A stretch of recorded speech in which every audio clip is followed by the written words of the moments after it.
England's Joe Root didn't just score a brilliant 100 at the Gabba, he didn't just rescue England's batting lineup, he saved Australia, particularly Aussie former cricketer Matthew Hayden, from a full-blown naked parade at the MCG. In fact, saved us all from that sight. But beyond these jokes, Root's first ever Test 100 on Australian soil wasn't just a milestone, it was emotional. It shifted the narrative around Bazball, and it even forced the Aussie media, famously ruthless, to make that rare U-turn. The Ashes is not cricket. It's war in whites, a test of technique, temperament, and the mental fortitude to survive 5 days of ruthless, intense pressure. And for years, one man has carried a burden heavier than most, Joe Root, one of the greatest test batters of the modern era, haunted by one glaring gap in his CV: Australia. A man with 39 test centuries, but not a single one in Australia. A career average of 51, but in Australia, 35. That's, of course, before the Gabba test. For a player of his stature, it became a bit of a running joke, a troll template, a permanent shadow. And among the noise was one promise that stood out above all. Matthew Hayden, all of 6'2", built like a tank, threatening the most unwanted public display in Australian sporting history. So when Root finally raised his bat in Brisbane, England rejoiced, but so did the entire city of Melbourne.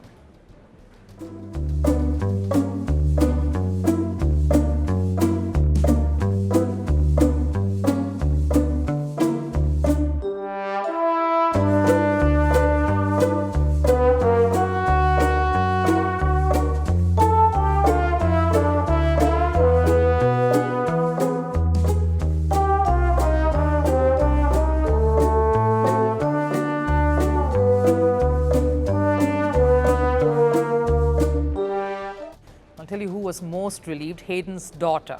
But fans celebrated on all timelines, and Hayden himself genuinely relieved. Congratulations, mate, on 100 here in Australia. Took you a while, and there was no one that had more skin in the game than me, literally.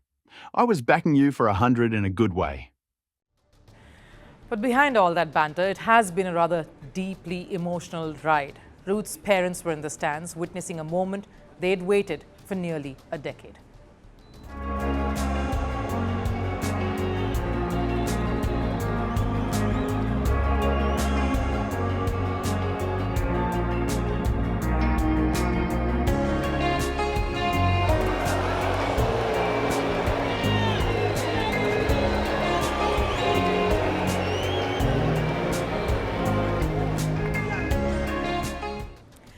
A 100 that wasn't just runs, it was redemption.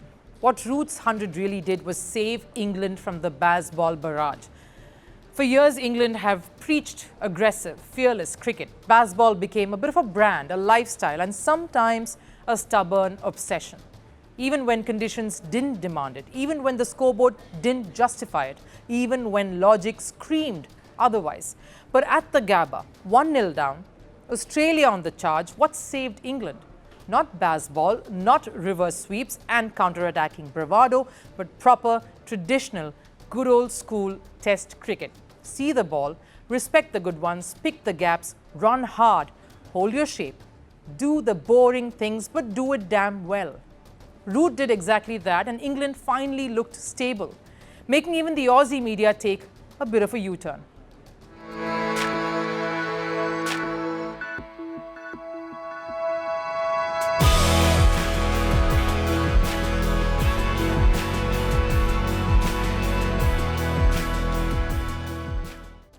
Well, there's nothing average about this, Joe, but here's the thing. Bazball didn't disappear completely because as Root anchored, who turned on the attack? Harry Brook. Walk in, shift gears, release pressure, punch bowlers late in the day.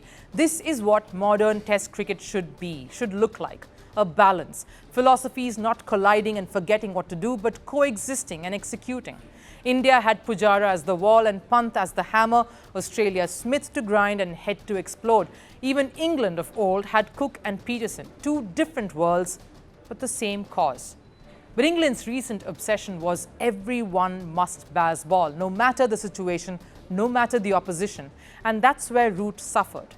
He tried following team philosophy, he tried playing ultra-aggressive, and sometimes it worked. but many times it didn't really elevate his true strength. Yesterday, at the Gabba, the root of old, and he struck his maiden 100 in Australia. And that's the uncomfortable truth England must confront. If you have a generational talent like Joe Root, why force him into a template he doesn't really need? Why convert your most reliable anchor into a high-risk hitter?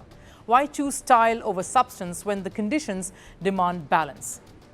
Joe Root's 100 at the Gabba wasn't just a personal milestone. It was a message, a reminder, a reality check. That Test cricket still rewards patience. That Bazball works best when used selectively, not blindly. That your great players need freedom, not force, and that the best teams blend fire with foundation. Root didn't just save Hayden from an awkward stroll at the MCG and our eyes. He may just have saved England's Ashes campaign, saved Bazball from becoming a caricature of itself. Because if there's one thing this 100 has proved, it's this. Bazball doesn't need to die. It just needs to grow up. I rose from the army with medals on my chest. I spoke of freedom from colonial chains, but I tightened my own. I filled prisons with ghosts. Nearly 500,000 people were butchered under my rule, and I trusted only my paranoia. I gave myself grand titles. I claimed to be Africa's strongman. History calls me something else, the dictator. Who am I?